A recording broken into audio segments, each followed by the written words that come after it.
Winter is coming, musim dingin datang lebih awal dan kita sudah berada di dalamnya saat ini. Kita semua terinformasikan bahwa di dalam tahun 2023 ke depan nanti akan ada winter, yaitu inflasi, resesi, stagflasi, dan bagaimana menghadapinya. Kalau itu untuk individu, banyak yang sudah mendapatkan solusinya. Kalau untuk bernegara, bagaimana? Faktanya, dalam masa winter, ada satu hal yang pasti dan ini terbukti dalam catatan sejarah ekonomi dunia bahwa di masa winter tersebut terjadilah the wildest money transferring atau pertukaran kekayaan yang luar biasa besarnya berpindah tangan dari manusia satu ke lainnya, dari perusahaan satu ke perusahaan lainnya, dari negara satu ke negara lainnya. Inilah peluang yang akan kita ambil, bukan hanya untuk survive tapi juga untuk berjaya. Apa yang harus Indonesia lakukan atau setidaknya ide apa untuk pemerintah saat ini agar pertumbuhan ekonomi cepat dan kemakmuran tercapai dengan growth lebih dari 7% setahun. Angka 7% adalah angka yang dijanjikan di masa kampanye, yang hingga saat ini angka tersebut belum tercapai. Karena dalam 8 tahun pertumbuhannya seharusnya adalah 56% minimum kalau tercapai, atau bahkan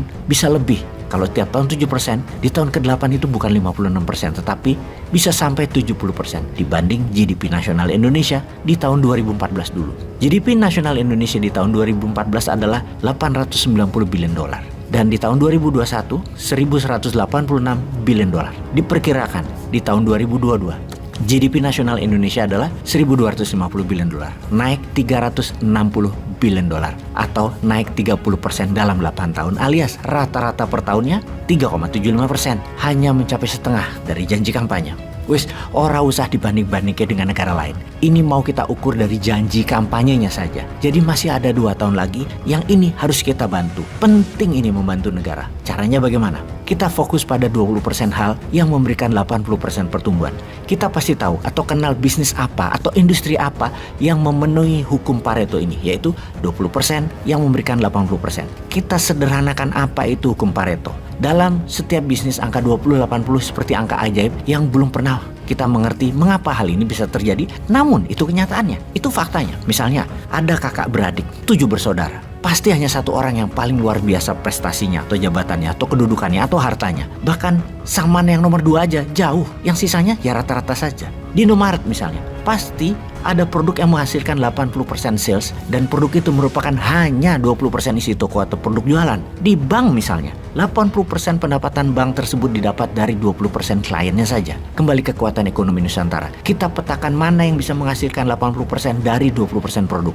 Untuk sementara jangan fokus dulu ke SDM, harus dicarikan lapangan kerja atau harus transfer teknologi. Pokoknya kata harus diabaikan dulu. Kita fokus yang 20% tadi. Fokus jangka pendek growth ekonomi naik. Itu didulukan karena waktu kita sempit. Hal ini kalau sahabat Newman membayangkan adalah kita mendapat posisi sebagai pengelola Bappenas, Badan Perencanaan Pembangunan Nasional, yang mendapat tugas di tahun 2045 nanti Indonesia harus menjadi negara nomor 1 GDP-nya tertinggi di dunia. Saat ini di tahun 2022 GDP negara tertinggi di dunia adalah Amerika dengan 25 triliun dolar atau 25.000 billion. Kita pakai angka triliun saja. Indonesia saat ini adalah 1,2 triliun, nomor 16 dunia. Data itu hampir 24 kali Amerika saat ini lebih kaya dari Indonesia. Diperkirakan di tahun 2045 Amerika GDP-nya adalah 40 triliun dolar, Tiongkok 50 triliun dolar, India 43 triliun dolar. Jadi kalau Indonesia mau menjadi nomor 1, Indonesia harus melebihi Tiongkok, melebihi 50 triliun dolar, alias naik 50 kali dalam 23 tahun ke depan.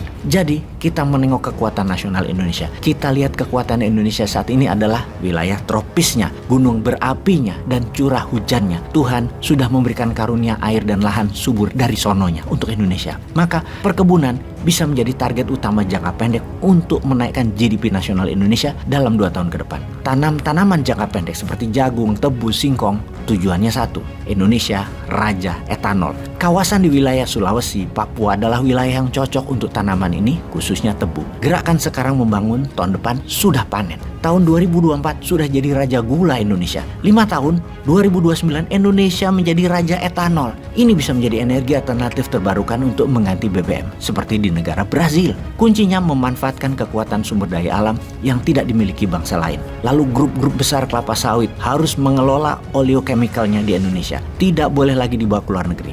Dengan jumlah kapasitas produksi sawit yang saat ini 37 juta metrik ton, katakanlah harganya saat ini adalah $700, bisa meningkat menjadi $1.200 setelah menjadi bisnis turunan yang kita kerjakan. Dengan jumlah yang sama, tadinya revenue minyak sawit nilainya 350 triliun per tahun, dalam 2 tahun akan naik menjadi 550 triliun karena bisnis hilirisasi oleochemical. Artinya naik 60% revenue dan growth pertumbuhan Indonesia langsung jadi 7% dan stabil dalam 2 tahun ke depan. Hanya menggerakkan sawit dan perkebunan, hanya memanfaatkan alam subur dengan debu vulkanik plus hujan tropis khatulistiwa yang hanya ada di Indonesia. Jujur, ini berkah tak terhingga dari Tuhan. Grup besar ya seperti Sinarmas, Bakri, Astra, Plantation harus bangun oleochemical plant atau pemerintah BUMN bangun dan mereka wajib jual ke BUMN oleochemical sebagai DMO, Domestic Market Obligation. Wajib mereka store ke pabrik oleochemical tersebut. Kita jadi pengendali etanol, kita jadi pengendali oleochemical, bukan sugar sar atau raja gula, raja sawit dan banyak lagi tanaman industri lainnya. Kita bangun hilirisasi atas sumber kekayaan alam di atas permukaan tanah tersebut. Kita berdaulat dan mengendalikan produk turunannya dari tanaman jangka pendek dan jangka menengah Nusantara. Ini penting buat bargain power antar negara di kemudian hari. Selain hilirisasi mineral. Jadi untuk Indonesia berdaulat 2045 dan menjadi negara nomor 1 GDP-nya. Kalau Tiongkok punya BRI atau Belt Road Initiative, Indonesia punya juga dong. Namanya Spice Mineral Road Initiative. Kendalikan produk hilir mineral dan rempah tanaman industri sebagai alat tawar dan alat tekan bernegara.